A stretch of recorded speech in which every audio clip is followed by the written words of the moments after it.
জীবন চলার পথে কত টাকা লাগে? জীবন চলার পথে ভাই টাকা পয়সা লাগে। হ্যালো ভিউয়ার্স, আসসালামু আলাইকুম। কেমন আছেন আপনারা সবাই? আলহামদুলিল্লাহ, আমি ভালো আছি। আজকে রান্না করতে করতে আপনাদের সঙ্গে কিছু কথা শেয়ার করব।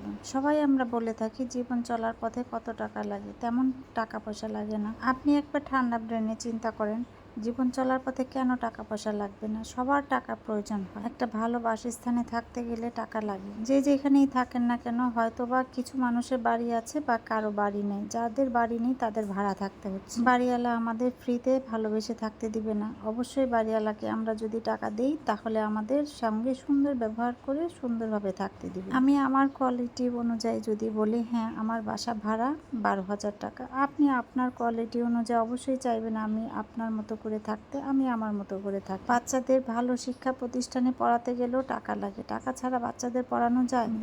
প্রতি বছরে আপনার 10 থেকে 12,000 টাকা এক একটা বাচ্চার ভর্তি ফি গুনতে হয়। 1,000, 1,200 টাকা, 1,500 টাকার কমে কোনো স্কুলে টিউশন ফি নেই। বাচ্চাদের চাহিদা সম্পন্ন খাবার দেয়া লাগে। প্রতিটা বাবা মা চায় তার বাচ্চাকে সুন্দরভাবে ভালো মন্দ খাওয়াতে, পুষ্টিকর খাবার খাওয়াতে। তারপর বলি বাচ্চাদের ধর্মীয় শিক্ষা দেওয়ার জন্য। ধর্মীয় শিক্ষা দিতেও কিন্তু টাকা লাগে। টাকা ছাড়া ধর্মীয় শিক্ষাও দেওয়া যায় না। শুধু স্কুলে পড়ালে হয় না, বাচ্চাদের টিউশন দিতে হয়। টিউশন ছাড়া আগানো যায় না। আমি বড়, আমার কথা না হয় বাদই দিলাম। বাচ্চাদের পড়ালেখার পাশাপাশি সামান্য কিছু বিনোদন লাগে। সে বিনোদনের ব্যবস্থা টুকিটাকি রাখতে হয় যার যার সামর্থ্য অনুযায়ী।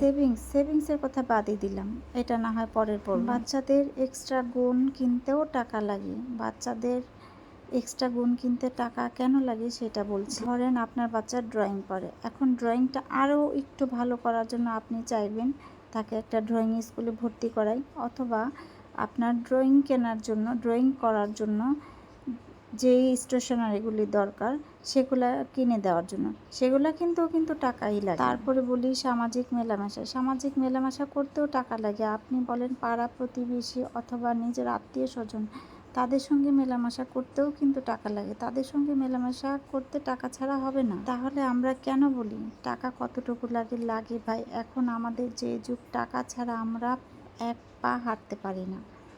আমাদের এমন সময় আসছে আমরা টাকা ছাড়া হাঁটতে পারি না। ভাই আমার গাড়ি নেই, আমি রিক্সায় চলাফেরা করি, তারপরেও রিক্সা ভাড়াটা দিতেও বেশ ভালো একটা অ্যামাউন্ট ধরা লাগে।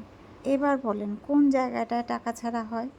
কোনো জায়গা আছে, এমন কোনো জায়গা আছে যে এখানে টাকা লাগছে না? একেবারে আমি সুন্দর ফ্রিতেও সব কিছু করে আসতেছি। ধরেন আমার বাচ্চা সরকারি স্কুলে পড়লো, টিউশন দিতে তো অবশ্যই টাকা লাগবে। টাকা ছাড়া হবে টিউশন? সরকারি স্কুলে পড়েই কয়টা বাচ্চা পারবে আপনার ভালো রেজাল্ট করে একটা ভালো প্রতিষ্ঠানে চান্স নিতে? রান্না করতে করতে অনেকগুলো কথা বলে ফেলেছি, আরও অনেক কথা ছিল, আরেকদিন বলবো। এখন বলেন কেমন হয়েছে, কমেন্ট করে জানাবেন।